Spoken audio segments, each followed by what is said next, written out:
Tolong bersikaplah sesuai umur Anda. Menualah dengan anggun, Ibu, suara tajam Nadhira memenuhi ruang sungkeman di gedung pernikahan itu. Pada detik itu, juga, hal yang tak bisa dipercaya terjadi. Pengantin wanita yang beberapa menit lalu tampak seperti malaikat, tiba-tiba mencengkeram rambut Ibu Siti dan menariknya dengan kasar. Ah! Siti menjerit dan terhuyung. Rasa sakit yang tajam menusuk dari kulit kepala hingga menembus seluruh kepalanya. Para tamu, undangan terkesiap dan menahan napas, sementara Nadhira terus menarik rambut ibu mertuanya sambil berteriak, "Cukup, kenapa ibu selalu ikut campur?" Rambut Siti, yang disanggul rapi berantakan, dan kebaya pesanan seharga 3.500.000 miliknya, kusut Masai, namun Nadhira tak mau berhenti. Terdengar gumaman dan desahan kaget yang menggema di seluruh gedung, disusul suara jepretan kamera ponsel dari beberapa orang. Tatapan semua tamu tertuju pada Siti. Ada yang memandang dengan penuh belas kasihan, namun ada pula yang menatap dengan rasa ingin tahu melihat pemandangan mengejutkan ini. Pada saat itu, Siti merasa hidupnya benar-benar hancur lebur. Perasaan hancur ini seperti melihat segala hal yang telah dibangunnya seumur hidup hancur berkeping-keping dalam sekejap. Mulutnya terasa pahit, dan rasa pengkhianatan yang muncul dari lubuk hatinya terasa mencekik leher. Di tengah air mata yang mengalir, Siti menyaksikan wajah asli menantunya, perempuan yang selama ini ia anggap seperti anak perempuannya sendiri. Sifat mengerikan itu terpancar dari wajah yang dirias cantik dengan kosmetik mahal. Namun, yang paling membuatnya syok adalah reaksi putranya, Andika. "Nadhira, kamu tidak apa-apa. Tenang sayang." Andika sama sekali tidak memeriksa luka ibunya dan malah melindungi istrinya. Itulah detik di mana putra yang ia besarkan dengan segenap jiwa raganya memilih wanita yang baru saja dipacarinya daripada ibunya sendiri. Putra yang dibesarkan dari tetesan darah dan keringat Siti yang jari-jarinya sering tertusuk jarum di pabrik garmen. Putra yang berhasil ia sekolahkan hingga lulus dari Universitas Indonesia, UI, berkat kerja kerasnya berjualan soto, daging dari subuh hingga larut malam. Kini, putra itu telah berubah menjadi orang asing. Hati Siti terasa dingin, seolah dipenuhi balok es. Namun di saat yang sama, dari dalam rasa dingin itu, kemarahan yang membara mulai bergejolak. Cinta berubah menjadi kebencian, kepercayaan menjadi pengkhianatan, harapan menjadi keputusasaan. Ia merasakan semuanya meresap ke dalam tubuhnya. Besannya, Ibu Rina, yang berdiri di samping malah berkata, "Bu Siti, tenanglah. Namanya juga anak muda, wajar kalau mereka sedikit emosi, dan justru membela menantunya." Mendengar perkataan itu, Siti sadar bahwa ia benar-benar sendirian. Ia menghadapi kenyataan pahit bahwa di tempat ini, tidak ada satupun orang yang tulus mengkhawatirkannya. Air mata yang mengalir di pipi Siti bukan lagi air mata kesedihan. Itu adalah air mata dingin dari sebuah keputusan mutlak untuk menyerah pada mereka dan merencanakan hal baru. Di kepala Siti, kenangan masa lalu berputar seperti kaset. Saat Andika masih kecil, ia pernah berkata, "Ibu, kalau aku besar nanti, aku akan membahagiakan Ibu." Lalu saat hari penerimaan mahasiswa baru, Andika menangis dan berkata, "Ini semua berkat Ibu," serta hari di mana ia memberikan amplop gaji pertamanya. "Ibu, sekarang hiduplah dengan tenang." Namun saat ini, semua kenangan itu terasa seperti kebohongan belaka. Siti perlahan mengangkat kepalanya. Sambil menghapus air matanya, ia berjanji dalam hati, "Aku tidak akan diam dan terus diinjak-injak seperti ini." Di usia 25 tahun, Siti tiba-tiba harus menghadapi dunia sendirian. Setelah kehilangan suaminya akibat kecelakaan lalu lintas, ia harus menghadapi kenyataan pahit bersama Andika yang baru berusia 1 tahun. Pada malam pertama setelah pemakaman selesai, Siti berdiri di depan cermin dan berkata pada dirinya sendiri, "Jangan menangis, Siti. Sekarang ada anak yang hanya bisa bergantung padamu." Namun suaranya bergetar dan air matanya tak mau berhenti.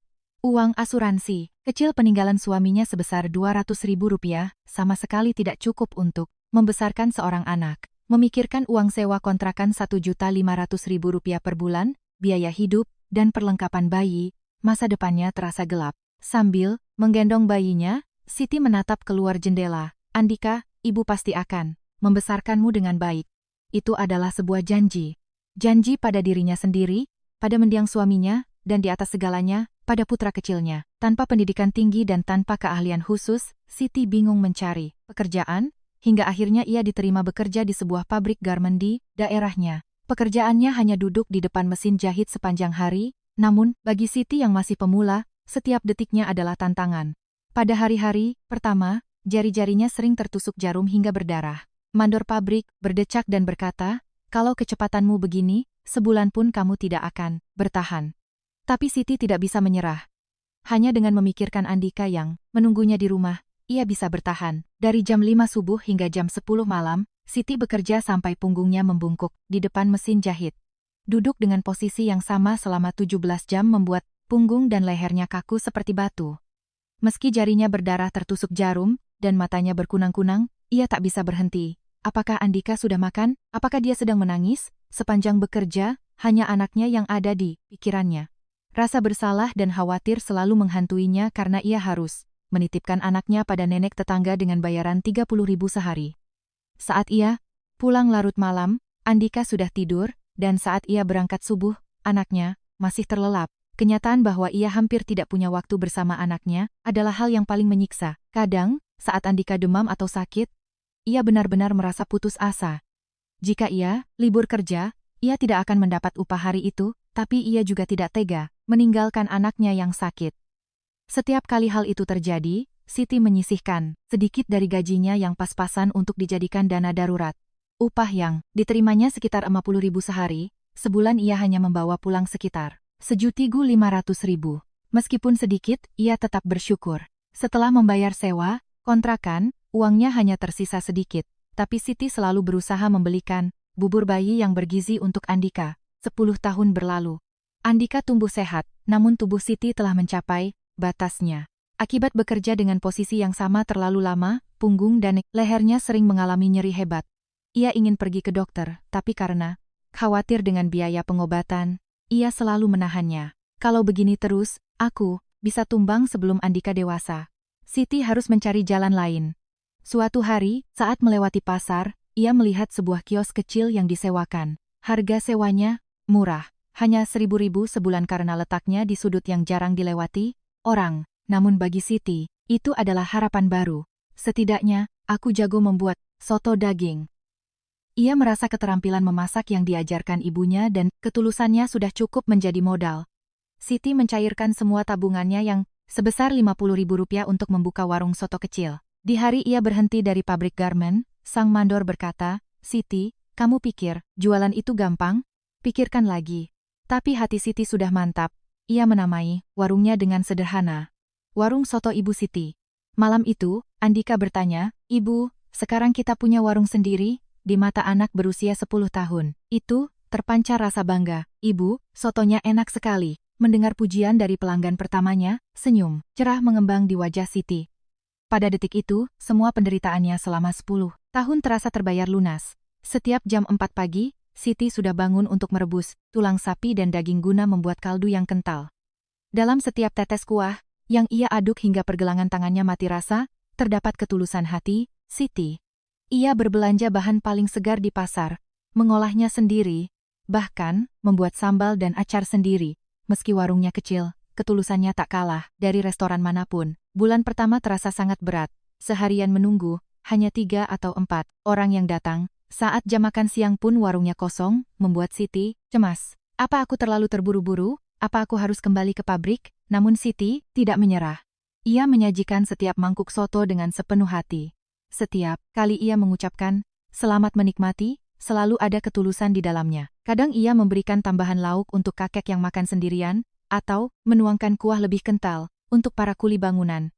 Untuk anak sekolah yang terlihat kekurangan uang, ia diam-diam menambahkan nasi. Memasuki bulan kedua, perubahan mulai terlihat. Pelanggan yang pernah datang, kembali lagi. "Bu, soto di sini benar-benar enak. Saya sudah beritahu teman-teman saya." Mendengar hal itu, dada Siti terasa penuh. Kabar dari mulut ke mulut menyebar dengan cepat. "Kuah soto di sana mantap banget." Ibunya juga ramah. Satu orang bercerita pada 2 orang ke 4 orang. Di bulan ketiga, untuk pertama kalinya terjadi antrean panjang saat jam makan siang. Melihat pemandangan itu, Siti menangis terharu. Momen yang paling membahagiakan adalah saat Andika pulang sekolah dan berkata, "Ibu, wangi warung kita enak banget."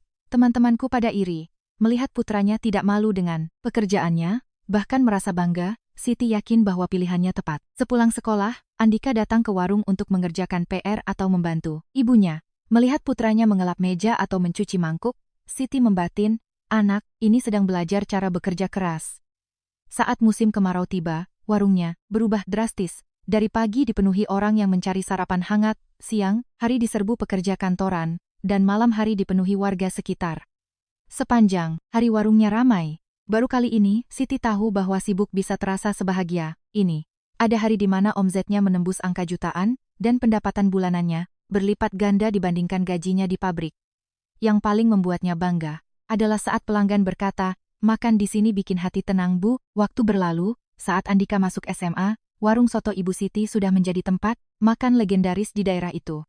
Melihat warungnya selalu ramai, Siti merasa sangat bangga. Yang paling ia syukuri adalah ia bisa membiayai semua kebutuhan sekolah, buku, dan bimbingan belajar Andika tanpa kekurangan sedikit pun. Siti bekerja semakin keras. Dari subuh hingga malam, tak satu hari pun ia meliburkan diri. Demi impian putranya, ia rela melakukan apa saja. Siti sama sekali tidak menyangka bahwa di masa depan, ia akan mengalami pengkhianatan yang menyakitkan. "Ibu, aku keterima." Saat mengangkat telepon dari Andika, Siti langsung jatuh, terduduk lemas di tempat. Putranya benar-benar diterima di Fakultas Teknik Universitas Indonesia, UI. Rasanya, semua penderitaannya selama ini terbayar, lunas dalam sekejap. Sendok sayur di tangannya jatuh ke lantai, tapi Siti tidak peduli. "Andikaku jadi mahasiswa UI." Ia berteriak kegirangan sendirian di dalam warung. Sayangnya, suami yang seharusnya berbagi kebahagiaan ini sudah tidak ada.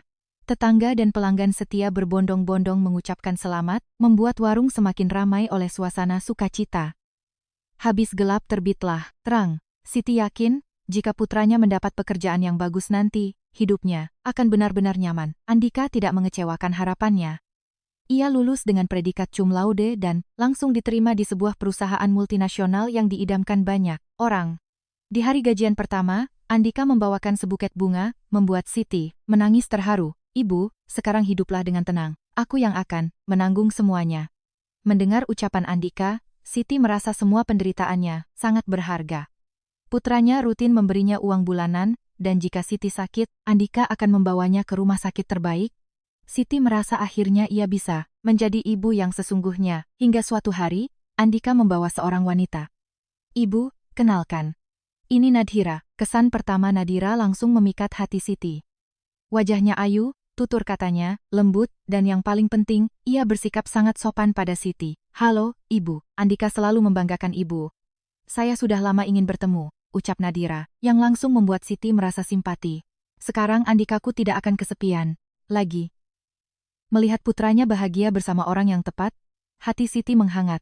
Nadhira sering mampir ke warung dan membantu Siti.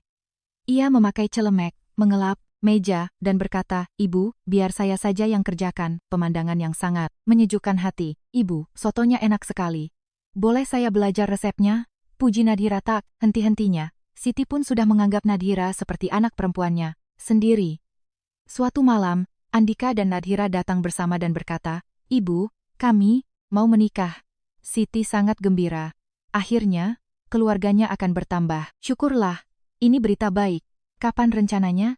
Nadhira tersenyum tersipu dan berkata, "Mohon bimbingannya, Ibu." Pada saat itu, Siti menyadari betapa kesepian dirinya selama ini. Rasa sepi setelah bertahun-tahun membesarkan anak sendirian tampaknya akan segera berakhir. Kehadiran keluarga baru, seorang menantu, sudah cukup menjadi penghiburan besar bagi Siti. Namun, Siti belum tahu pengkhianatan mengejutkan apa yang akan segera ia alami. Saat Andika dan Nadhira mengumumkan rencana pernikahan, Siti sangat bahagia. Namun, dalam proses persiapannya, pertanda aneh mulai muncul sedikit demi sedikit. Masalah rumah pengantin baru adalah sinyal pertama. Siti menarik seluruh tabungannya dan mengambil pinjaman bank dengan agunan warungnya demi membelikan sebuah apartemen baru di kawasan Jakarta Selatan. Uang sebesar Rp3.500.000, 35 miliar rupiah, adalah jumlah yang sangat besar, tapi demi kebahagiaan anaknya, ia rela. Ia menggunakan namanya sendiri dalam sertifikat apartemen, dengan anggapan itu hanya urusan pajak semata. Namun, reaksi Nadhira terasa janggal. "Terima kasih Ibu, tapi, apakah tidak ada apartemen yang lebih baru?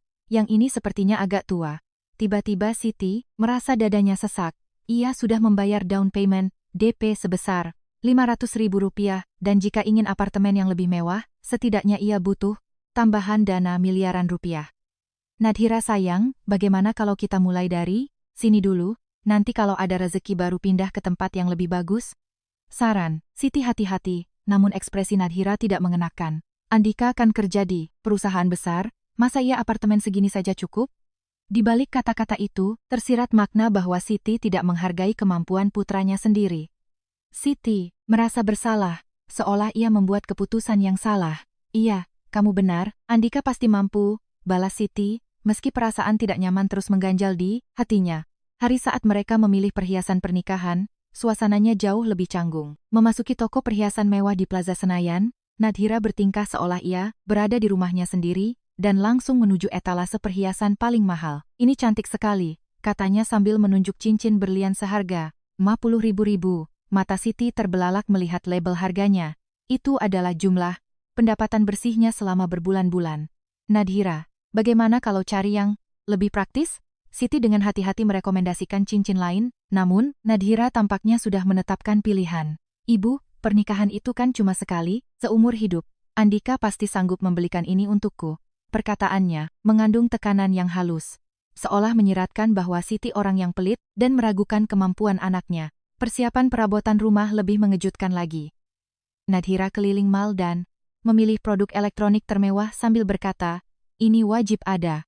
Kulkas, side by side terbaru seharga 30.000, mesin cuci front loading seharga 20.000 rupiah, 2 unit AC seharga 15.000 rupiah, ditambah kasur premium dan sofa kulit. Total biayanya lebih dari 250.000 rupiah. Dengan tangan gemetar, Siti memencet kalkulator dan berbisik, Nadhira, ini sepertinya terlalu berlebihan. Namun Nadhira hanya menjawab santai, Tante, zaman sekarang semua orang standarnya begini.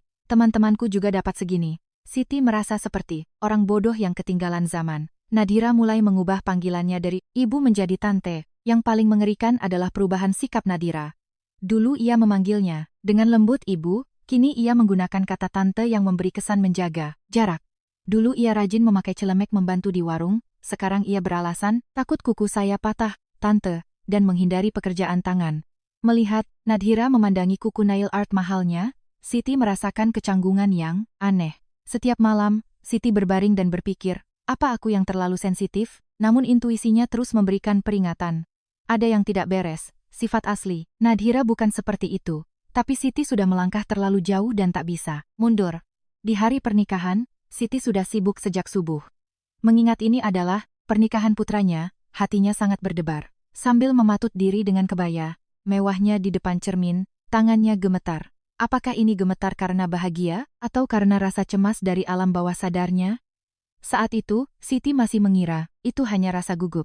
Tiba di gedung resepsi, Siti menemui Nadhira di ruang rias.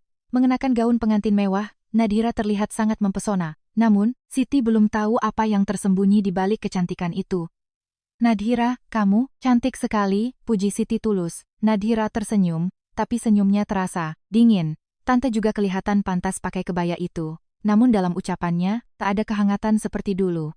Hanya sapaan basa-basi. Saat menyambut tamu di lobi gedung, perlahan Siti mulai merasakan suasana yang ganjil. Nadhira tersenyum lebar dan menyapa ramah rekan kerja serta teman kuliah. Andika, halo, terima kasih banyak sudah datang. Suaranya penuh kegembiraan yang tulus. Namun saat kerabat Siti atau tetangga pasar mendekat, sikapnya langsung berubah drastis. Pak Budi, pelanggan setia warung soto yang datang, berkata, wah pengantinnya cantik sekali, selamat ya. Nadhira hanya mengangguk, sekilas lalu membuang muka. Wajah Siti memerah seketika.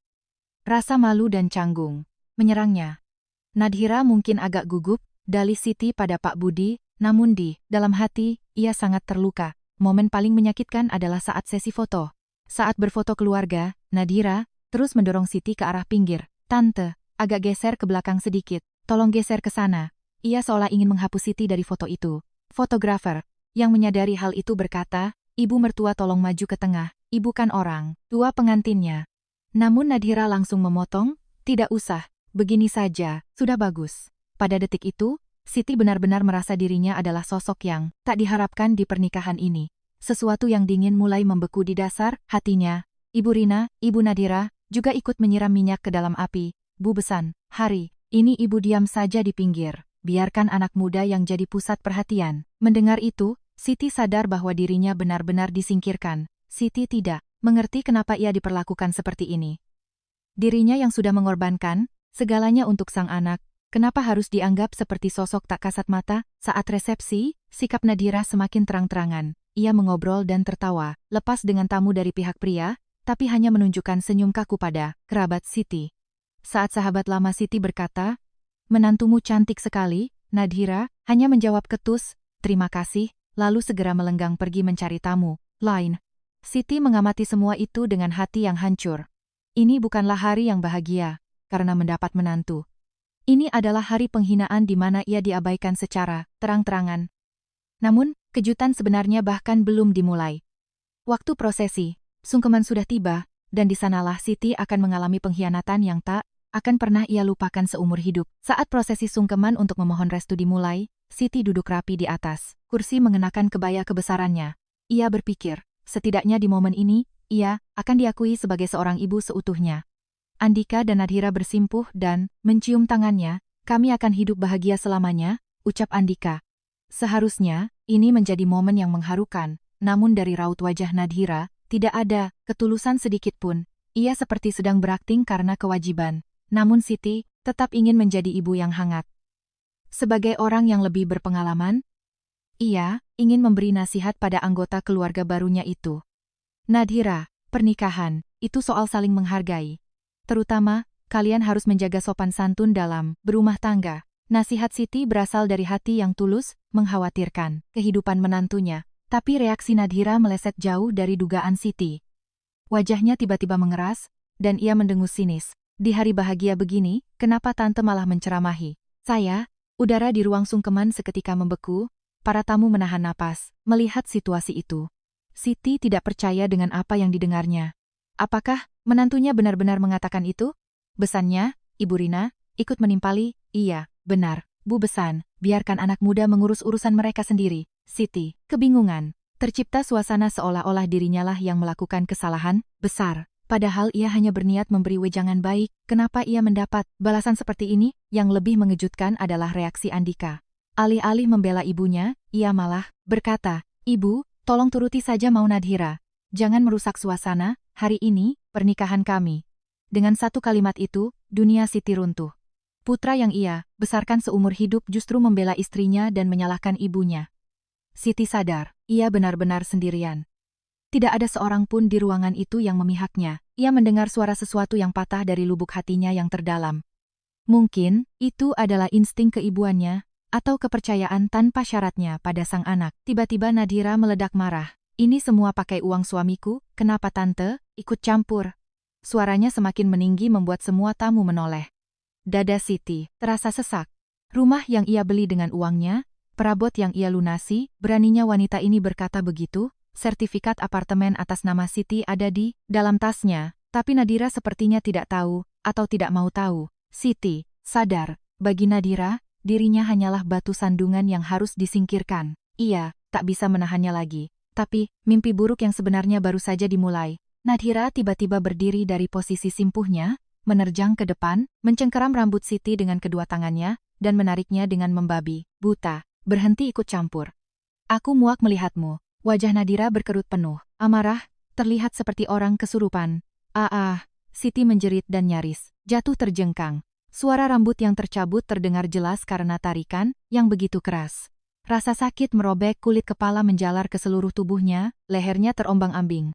Sanggulnya hancur berantakan, dan terdengar suara robekan dari kebaya sutra seharga 3.500.000 miliknya. Lepaskan." Siti merintih sambil berusaha memegang pergelangan tangan Nadhira, namun wanita itu menariknya lebih keras. Para tamu benar-benar panik. "Ya ampun, apa-apaan ini? Dia gila ya?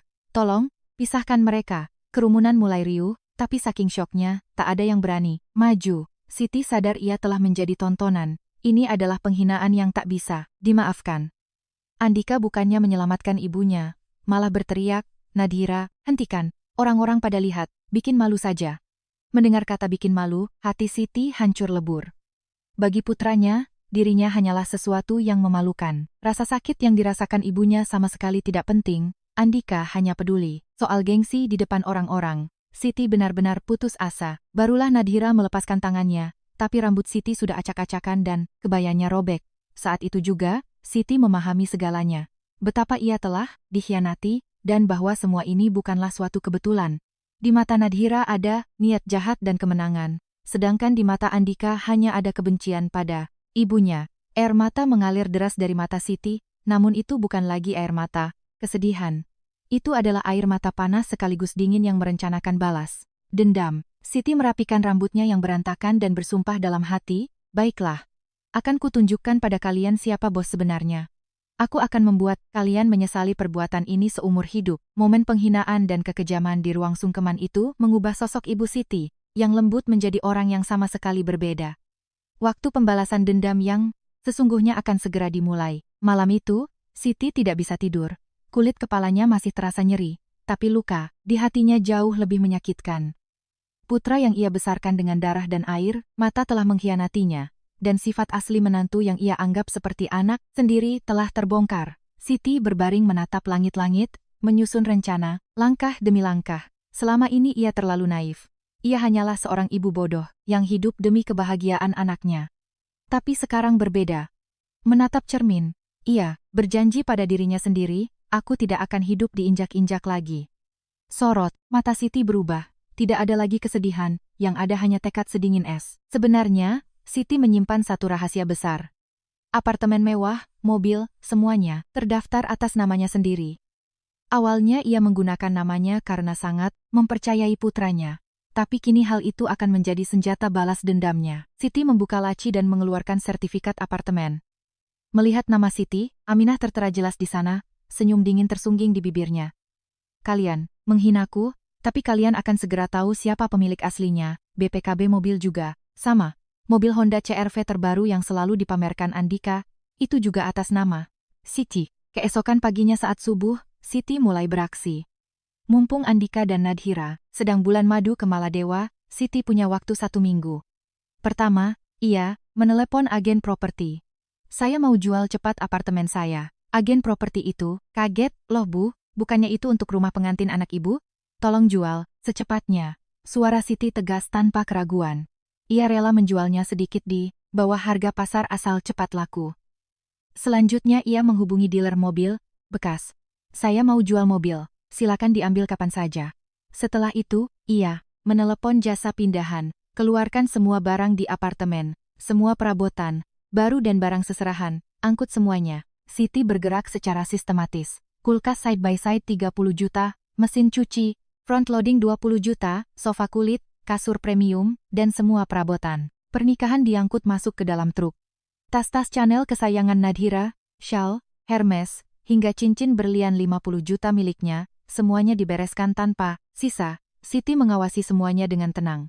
Rasanya seperti sedang membersihkan masa lalunya. Terakhir, ia menempelkan kertas bertuliskan tutup sementara di pintu warung sotonya. Kemudian ia mencari tempat tinggal baru untuk dirinya sendiri. Pilihannya jatuh pada sebuah resor pensiunan mewah di kawasan Sentul. Dengan uang hasil penjualan, apartemen dan tabungannya, ia bisa membayar lunas cash di muka.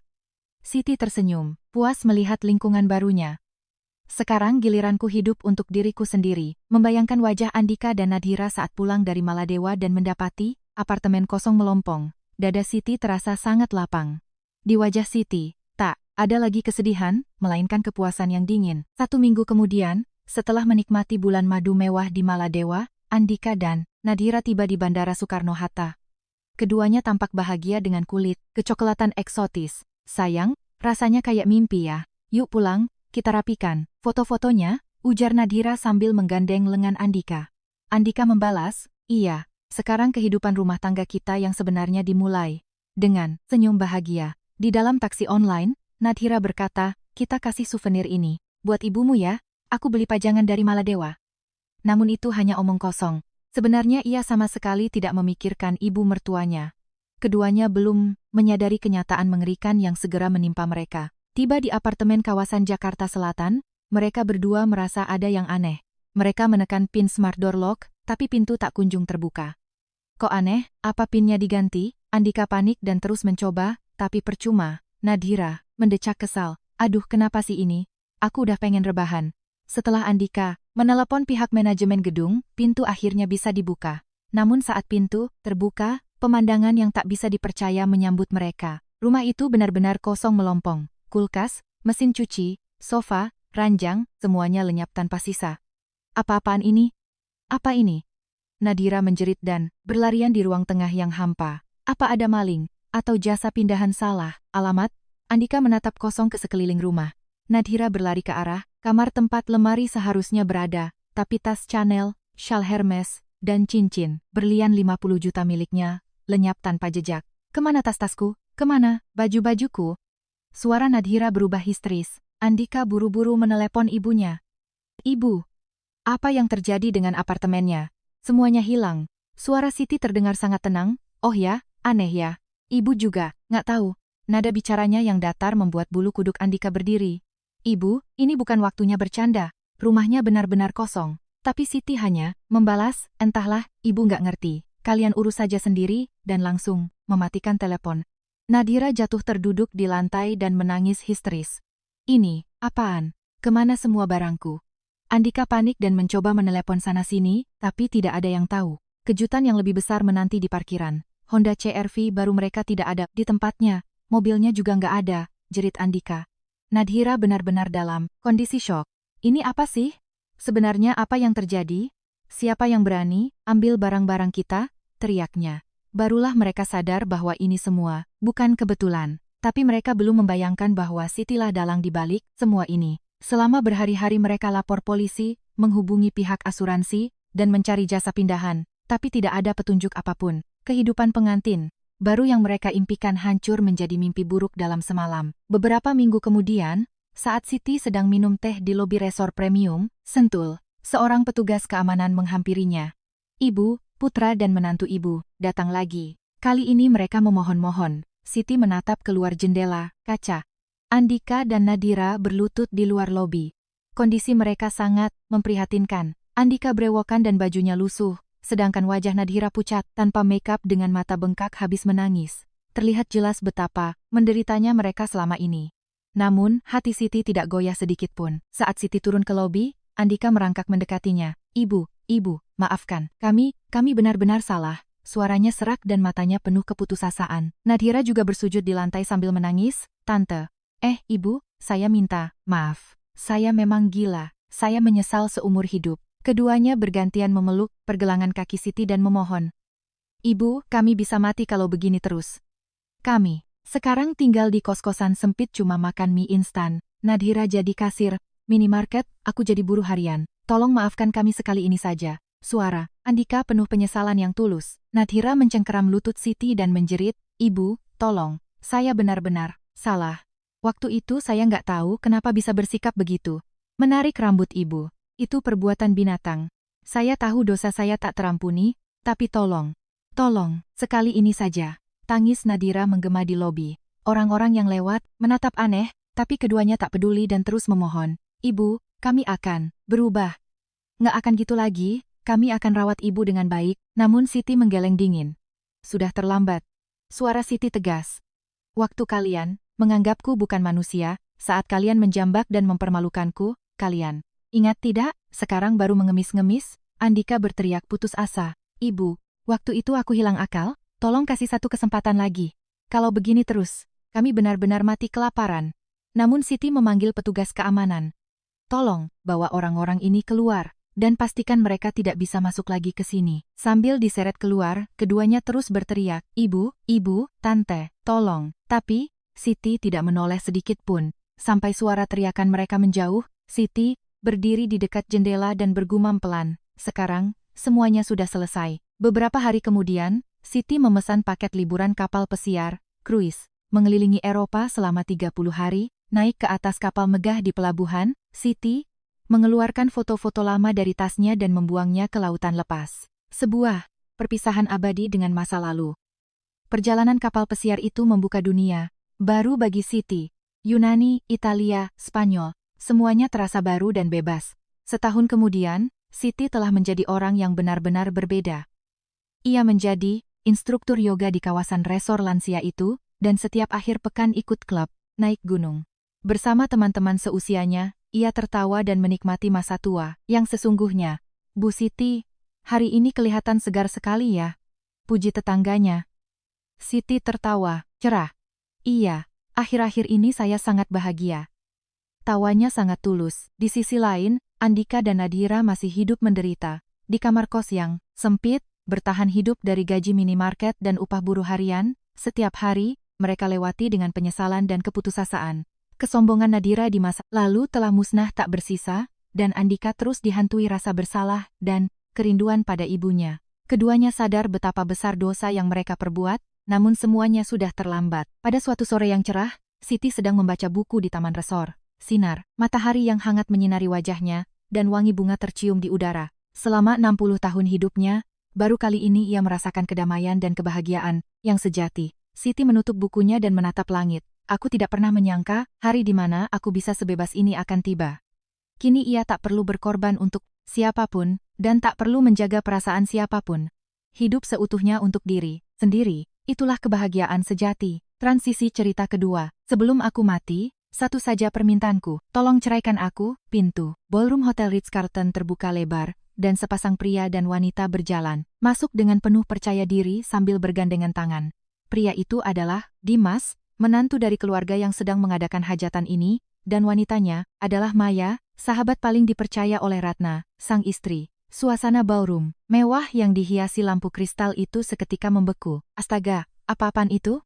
Menantunya gandengan tangan sama perempuan lain? Itu, kan si Maya, sahabatnya Ratna.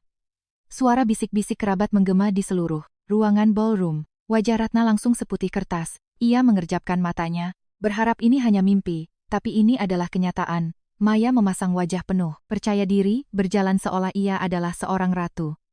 Sosok Maya yang biasanya pemalu sudah lenyap tak tersisa. Kalau kamu terus hidup begini, itu seperti neraka buatmu dan juga Mas Dimas.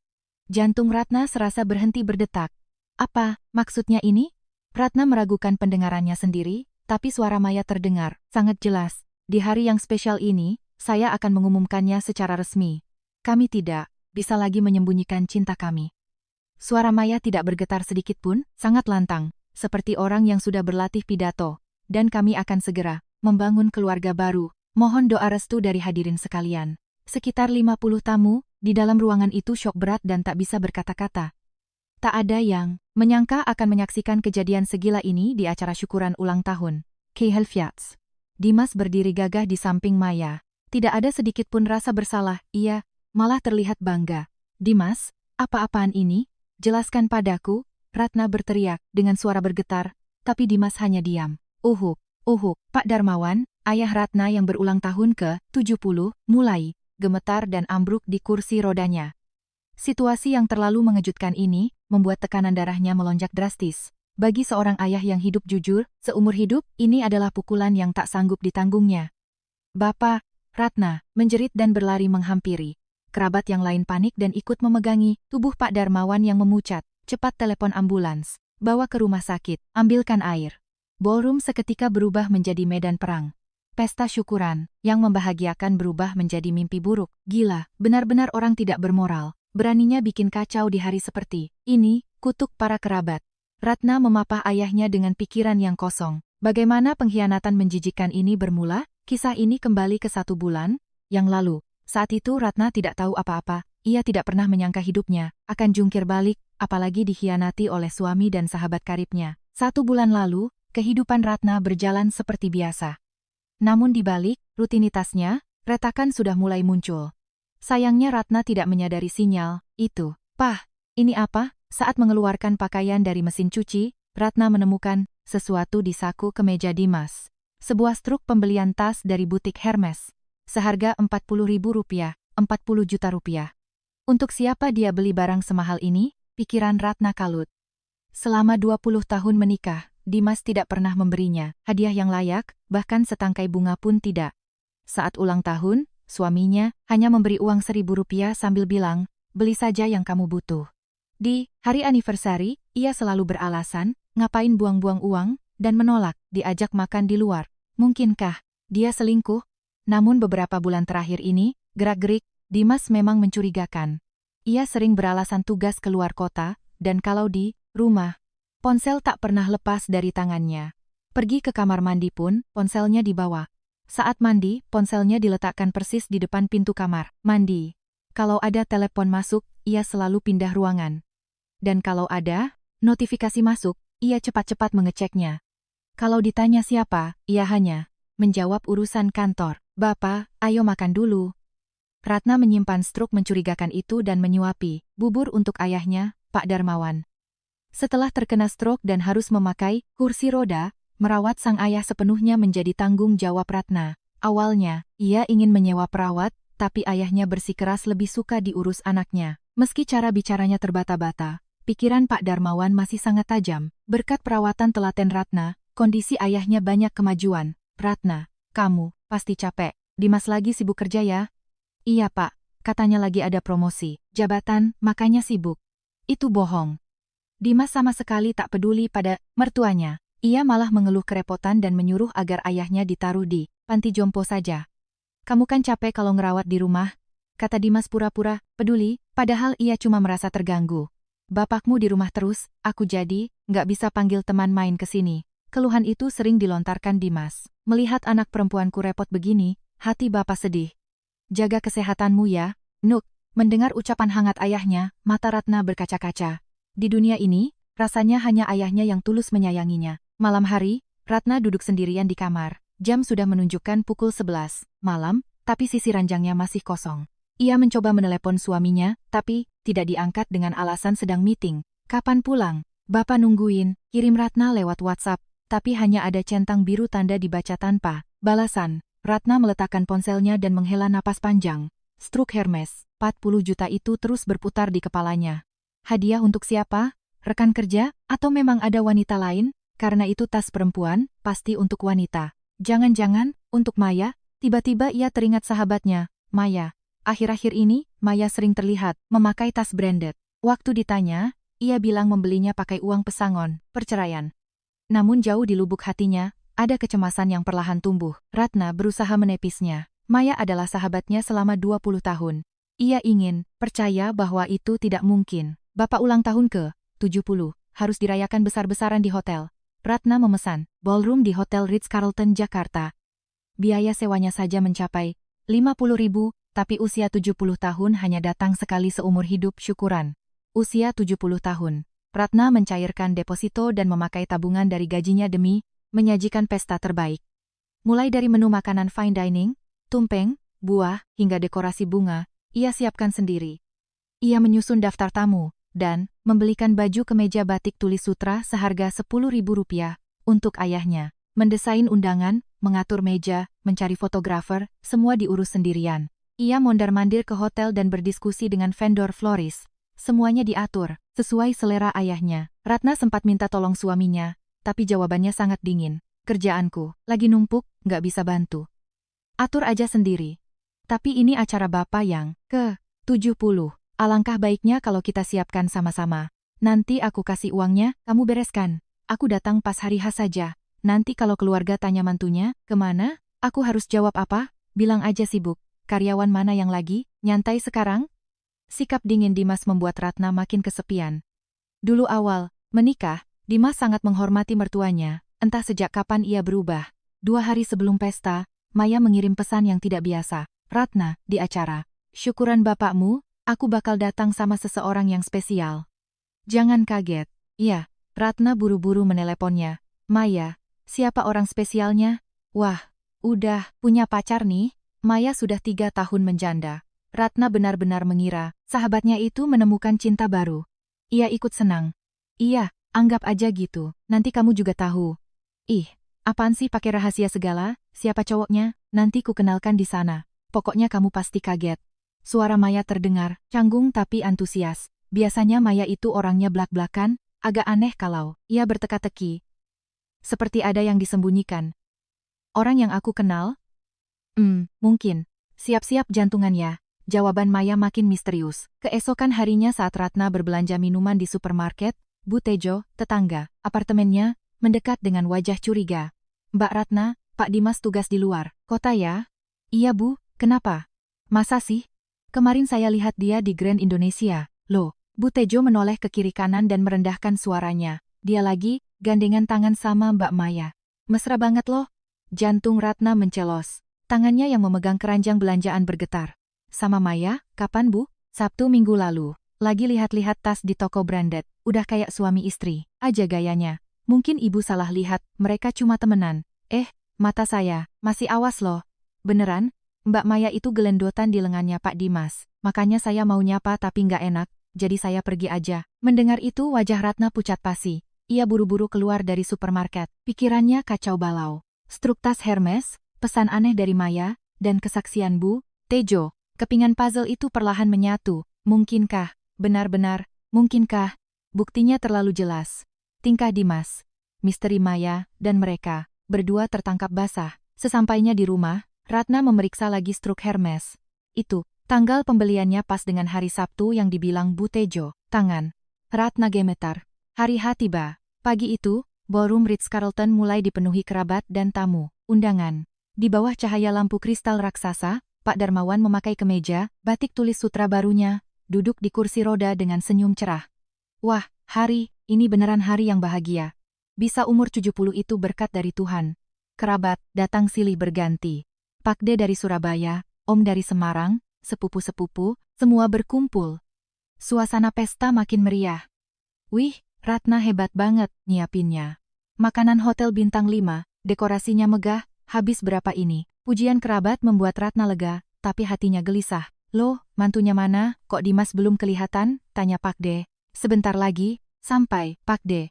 Ada urusan mendadak di kantor, bohong Ratna. Sedari pagi ia menelepon Dimas, tapi tak diangkat. Pesan WhatsApp juga cuma di-read. Namanya, juga orang kantoran, sibuk. Maklumi aja, hibur Pak D-nya. Tapi waktu terus berlalu dan Dimas tak kunjung datang.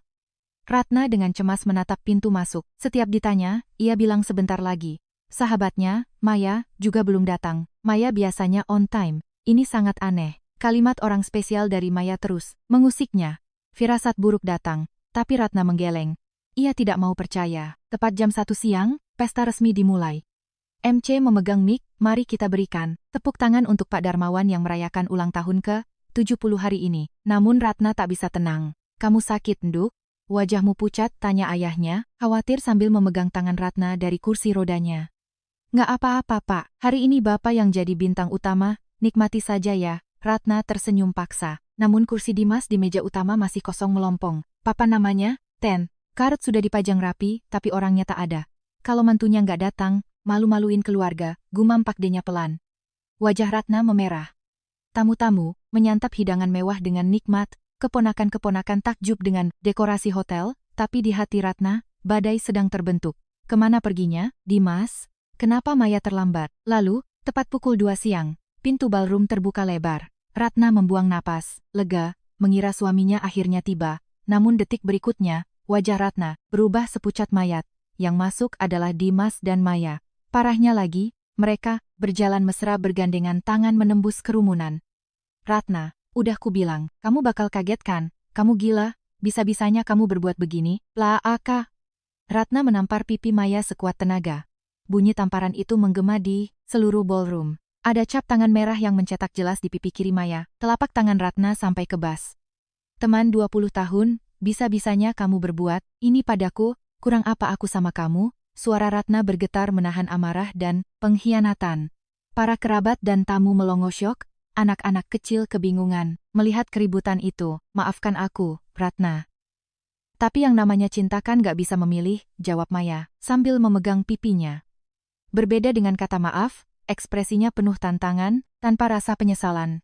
Seakan-akan ia memang menunggu momen ini. Cinta, ini, namanya pengkhianatan. Merebut suami orang kamu bilang cinta. Dari awal hati, Dimas itu buatku. Kamu kan menikah sama dia cuma karena kewajiban. Kata-kata dingin Maya membuat amarah Ratna meledak. Persahabatan 20 tahun hancur begitu saja. Kewajiban? Aku hidup 20 tahun sama dia cuma karena kewajiban? Iya. Aku sering lihat kalian bertengkar, hidup tanpa cinta itu nyiksa. Ballroom hotel berubah jadi pasar. Ya ampun, rekam ini. Ini lebih gila dari sinetron azab. Beberapa tamu mengeluarkan HP dan merekam video. Ratna merasa harga dirinya diinjak-injak. Syukuran 70 tahun ayahnya malah berubah jadi skandal murahan. Berhenti, jangan direkam, teriak Ratna, tapi sudah banyak kamera yang menyala. Dimas yang berdiri di sebelah hanya diam dan memegang erat tangan Maya, sangat tak tahu malu setelah 20 tahun menikah. Dimas, ngomong dong. Apa-apaan ini? Maaf, Ratna. Aku nggak mau hidup pura-pura lagi. Jawaban dingin Dimas menghancurkan hati Ratna. 20 tahun pernikahan hancur dalam sedetik. Hidup pura-pura? Jadi pernikahan kita selama ini bohong? Sejak sama, Maya, aku baru tahu apa itu cinta sejati, jawab Dimas tanpa ragu, membuat seluruh keluarga bersorak mengecamnya. 2 hari kemudian, Ratna duduk di ruangan kantor pengacara ternama di kawasan SCBD, Jakarta Selatan. Di meja pengacara tergeletak video kejadian di hotel dan struk tas Hermes 40 juta sebagai barang bukti. Saya mau cerai. Saya tuntut pembagian harta gonogini dan uang ganti rugi, imaterial, sebesar-besarnya, kata Ratna tegas. Selama 2 hari ia menangis, kini ia sudah membulatkan tekad. Baik Bu, bukti perselingkuhannya sangat kuat. Kemungkinan menang sangat besar. Mata Ratna memancarkan kemarahan dan tekad baja. Ia tidak akan diam saja, diinjak-injak. Suami dan sahabat yang berkhianat harus membayar mahal. 3 bulan kemudian, Ratna keluar dari Pengadilan Agama Jakarta Selatan dengan senyum kemenangan. Ia menang telak. Rumah jatuh ke tangan Ratna, ditambah uang, ganti rugi senilai Rp500.000. Deposito, reksadana, dan saham milik Dimas, juga dibagi 2. Total harta gonogini yang ia dapatkan lebih dari Rp2.000. 2 miliar rupiah. Kamu udah dapat uang sebanyak itu, jangan ganggu hidup kami lagi, ucap Maya dengan nada meremehkan. Dimas ikut menyindir, kalau bukan karena uang itu, hidupmu pasti hancur, Ratna. Ratna hanya tersenyum tipis mendengar ejekan mereka. Balas dendam yang sebenarnya baru akan dimulai. Takdir sudah menyiapkan hukuman yang jauh lebih kejam untuk para pengkhianat itu. Segera setelah akta cerai keluar, tanpa rasa bersalah, Dimas dan Maya pergi liburan ke Maladewa. Dimas cuti panjang dari kantor, dan Maya tak henti-hentinya posting foto mesra di Instagram. Sekarang hidup kita yang sebenarnya baru dimulai. Iya, kasihan sih sama Ratna, tapi cintakan takdir. Di resor mewah, Maladewa yang biaya per malamnya mencapai puluhan juta, mereka menikmati sampahnya dan berencana membangun keluarga baru. Gimana kalau kita nikah di sini aja? Boleh juga. Tahun depan kita program hamil ya. Namun kebahagiaan mereka tak berumur panjang. Takdir mempermainkan mereka dengan kejam. Saat kembali dari Maladewa, di perjalanan dari Bandara Soekarno-Hatta, taksi yang mereka tumpangi mengalami kecelakaan fatal. Di tol Sediatmo waktu subuh, sebuah truk yang sopirnya mengantuk menghantam taksi mereka dengan kecepatan tinggi. Jeritan Maya membelah kesunyian jalan tol.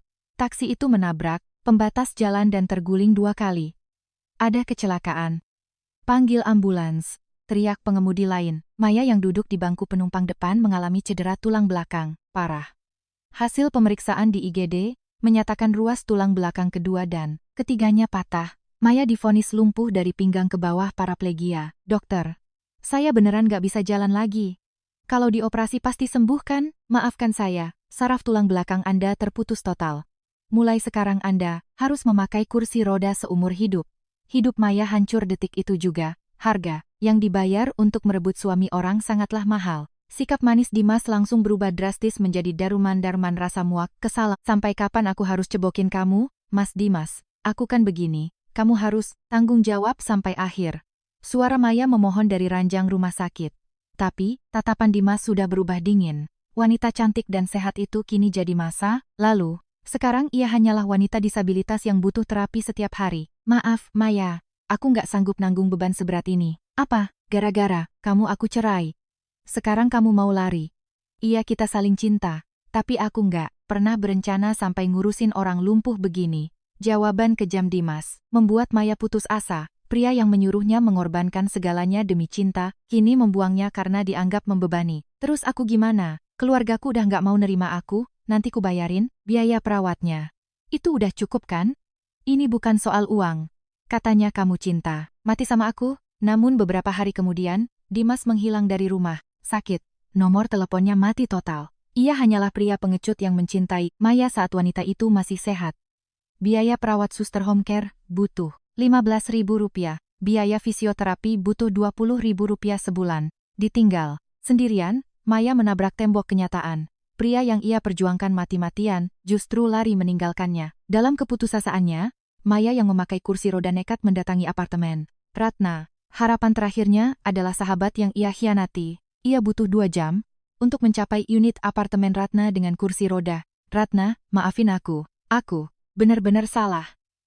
Namun Ratna bahkan tidak membuka pintu besinya, ia membalas, dingin dari balik interkom. Baru sekarang minta maaf, kalian yang ngancurin hidupku. Ratna, tolong ampuni aku. Aku sendirian sekarang, gak punya tempat tinggal. Itu risiko pilihanmu. Sudah ngancurin pesta syukuran bapakku, sekarang berani-beraninya minta belas kasihan? Suara Ratna sedingin es. Ratna, kita kan temenan 20 tahun. Aku bener-bener nyesel. Teman macam apa? Yang merebut suami sahabatnya sendiri? Pergi dari sini, sebelum aku panggil satpam. Interkom dimatikan. Maya menangis meraung-raung di atas kursi rodanya, disaksikan tetangga-tetangga yang berbisik mencibir. Beberapa hari kemudian, giliran Dimas yang datang berlutut di depan Ratna. Pengecut itu ternyata membuang Maya dan mencoba kembali. Ratna, aku hilaf. Maafin aku, kasih aku satu kesempatan lagi, kamu sudah mati buatku. Jangan pernah muncul di depanku lagi. Lagi pula, bapakku juga pasti jijik lihat mukamu. Sekali ini aja, gara-gara kamu bapakku masuk rumah sakit.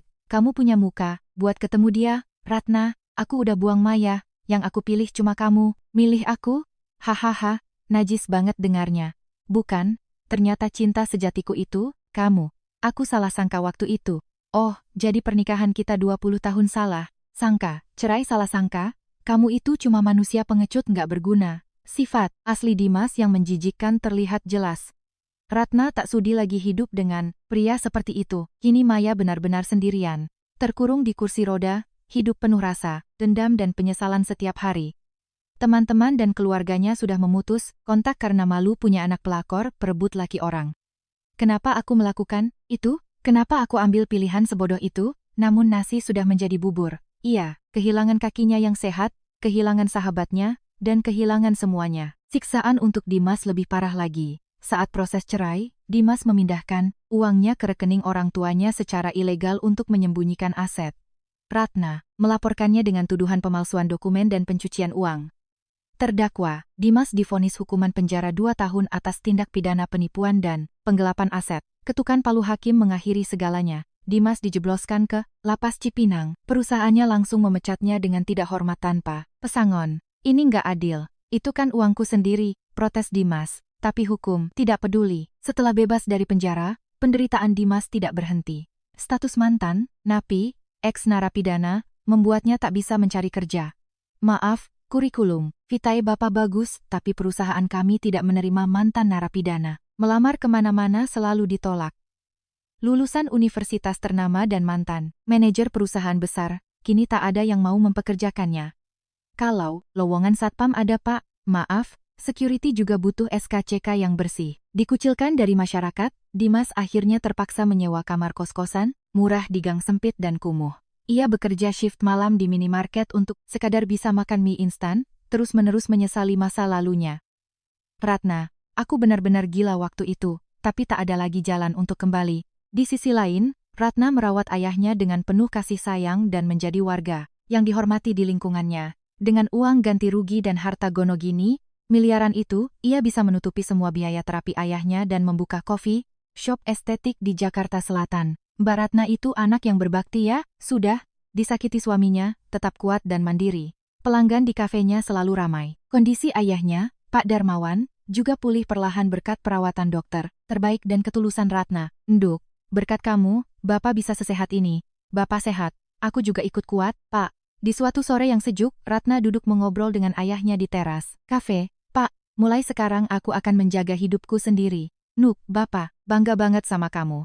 Ujian ini bikin kamu jadi wanita yang tangguh. Mata, Ratna berkaca-kaca terharu. Ujiannya memang berat, tapi ia berhasil melewatinya, sementara para pengkhianat itu telah menerima karma yang setimpal. Ratna berdiri, tegak.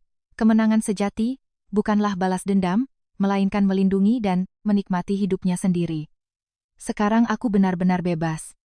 Tidak perlu lagi hidup dengan manusia penuh kepalsuan. Senyum damai terukir di wajah Ratna. Dari dalam kafenya terpancar cahaya hangat, sementara Pak Darmawan menatap putrinya dari kursi roda dengan penuh kebanggaan. Di luar sana, Maya masih menangis di atas kursi roda di kontrakan kosong, dan Dimas makan mie instan di kos-kosan sempit dengan penuh penyesalan. Semua akhirnya berada di tempat yang seharusnya.